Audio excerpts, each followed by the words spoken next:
kamu wajib banget nih bisa pakai yang namanya Google Trend. Hai guys, kembali lagi dengan aku. Ya, kali ini aku mau bahas soal creative writing.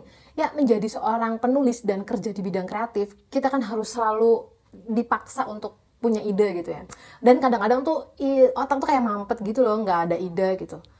Bingung mau nulis apa gitu. Nggak ada inspirasi sama sekali. Nah, buat teman-teman yang ingin mendapatkan ide nulis, mau nulis apa sih? Mencoba mencari inspirasi agar otak itu bisa tetap kreatif. Mungkin 10 trik ini bisa kamu coba, oke? Check this out.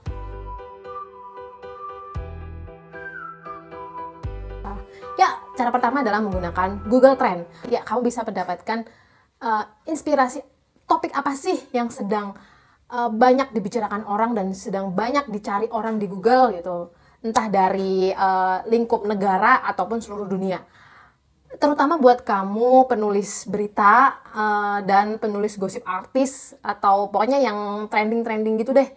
Itu kamu wajib banget nih bisa pakai yang namanya Google Trend. Untuk selengkapnya di video terpisah aku bikinin ya cara generate ide menggunakan Google Trend. Poin kedua adalah cek sosial media. Cari apa sih yang lagi diomongin orang-orang di sosial media.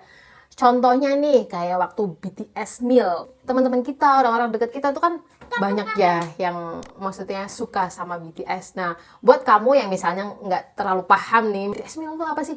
Disitulah kamu bisa gali lebih banyak soal BTS Meal.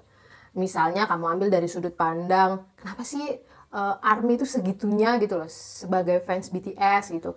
Atau gali lagi dari sisi humornya gitu, gimana orang-orang tuh kayak bikin parodi soal BTS Meal gitu. Itu bisa jadi ide nulis. Poin ketiga adalah ikuti akun sosial media dari sumber-sumber berita utama. Maksudnya gimana? Misalnya kamu penulis berita politik, jadi otomatis kamu harus follow ya orang-orang politik gitu. Misalnya Jokowi atau ketua DPR. Nah, kamu bisa mendapatkan sumber primer gitu. Atau misalnya artis-artis, kamu juga bisa di follow-follow mereka. Ya kamu cepet gitu loh dapet momen berita dari sumbernya. Gak dipungkiri ya, meski ini sebenarnya nggak terlalu, kalau aku nggak terlalu suka ya, kamu bisa juga ikuti kayak Lambe Tura dan sejenisnya gitu. Yang ya di era sekarang nggak dipungkiri, TV aja beritanya sumbernya dari mereka gitu. Cara keempat adalah check out the competition. Ketika kamu udah nggak ada ide, nggak ada salahnya kamu coba lihat si kompetitor. Misalnya kalau dari Indonesia sih kayak misalnya kamu penulis Edian Times ya, kamu bisa lihat Brilio atau ya website-website serupa gitulah. Baca-baca dari sana. Tapi pastikan kamu jangan kopas ya, dan kamu harus melihat sumber aslinya lagi dan kembangkan dengan cara yang berbeda, misalnya ambil dari angle yang lain atau tambahkan informasi biar lebih bagus gitu. Pokoknya jangan sampai kopas deh. Ya, kalau poin kelima adalah mandi. Ya, kalau ini sifatnya sangat personal ya. Kalau dari aku pribadi sih kadang-kadang mandi itu kayak merefresh pikiran kita, mencoba calming gitu loh. Jadi ketika kamu gak ada ide atau bahkan terlalu banyak ide sampai kamu tuh bingung mana dulu yang mau ditulis gitu, cobalah untuk mandi, get relax dan berpikir jernih. Kadang nangkap ide itu ibarat kata nangkap ikan di kolam. Kalau kolamnya keruh ya susah buat nangkap ikan, tapi kalau kolamnya jernih kita lebih mudah gitu. Jadi intinya berpikir tenang, slow aja dulu. Cara keenam adalah dengerin podcast atau nonton film kalau gitu ya. Sekarang kan udah banyak banget ya podcast-podcast bagus dan berbagai segmen. Itu sekarang merangsang otak untuk berpikir kreatif gitu loh. Kita tuh jadi terinspirasi. Kira-kira kalau ceritanya kayak gini, kenapa sih orang kayak gini atau gimana-gimana gitu lah. Poin ketujuh adalah libatkan diri dalam percakapan. Ya, kamu bisa coba ya tanya-tanya ngobrol gitulah ya sama pasangan atau di grup teman-teman di WhatsApp gitu. Ya pancing deh apalah, terserah ngobrol apa gitu. Ya kadang-kadang di situ kita bisa dapat inspirasi sih. Ngobrol, intinya kayak gitu, ngobrol. Poin ke-8 adalah baca buku ya. Sebagai seorang penulis sangat penting untuk menambah ilmu. Ya, otak tuh kadang ibarat talang air ya.